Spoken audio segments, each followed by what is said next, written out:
মিয়া leader বনাই দিলে এটা শিৱসাগৰ পৰা জিকিছোঁ কাৰণে মই হয় নহয় এক পিছো মিয়া নাই ইয়াত একজনো মিয়া নাই হয় নহয় আছে নেকি কওক নহ'লেতো মোক এতিয়ালৈকে কি কৰি পেলালে নামটো দিলেই চুমা বাবা ময়ো বেয়া নাপাওঁ দি থাক যিমান দিয় দি থাক যিমান দিয় দি থাক যি ঠাইত মই দিব লাগে সেই ঠাইত গম পাই যাবি আপোনালোকে চাবচোন আৰু একেটা সময়তে যেনেকৈ মই ৰংঘৰ আনিছোঁ আকৌ সেই সময়ত আকৌ আপোনালোকৰ অৰুণোদয় চবকে দিব লাগে বুলি আৰু ৩,০০০ টকাকৈ দিব লাগে বুলি কোৱা মানুহজন মইহে আকৌ গাঁওবুঢ়াৰ দৰমহা বঢ়াব লাগে বুলি আশা কৰ্মী অংগনবাড়ী কৰ্মী ৰান্ধনী চবৰে যিমানৰ সমস্যা আছে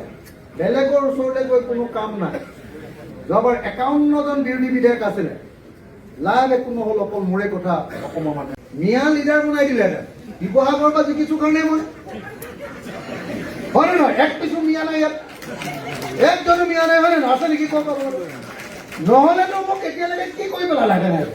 নামটো দিলেই চুমা বাবা ময়ো বেয়া নাপাওঁ দি থাক যিমান দিয় দি থাক যিমান দিয় দি থাক যি ঠাইত মই দিব লাগে সেই ঠাইত গম পাই যাবি আপোনালোকে চাবচোন আৰু একেটা সময়তে যেনেকৈ মই ৰংঘৰ আনিছোঁ আকৌ সেই সময়ত আকৌ আপোনালোকৰ অৰুণোদয় চবকে দিব লাগে বুলি আৰু ৩,০০০ টকাকৈ দিব লাগে বুলি কোৱা মানুহজন মইহে আকৌ গাঁওবুঢ়াৰ দৰমহা বঢ়াব লাগে বুলি আশা কৰ্মী অংগনবাড়ী কৰ্মী ৰান্ধনী চবৰে যিমানৰ সমস্যা আছে বেলেগৰ ওচৰলৈ গৈ কোনো কাম নাই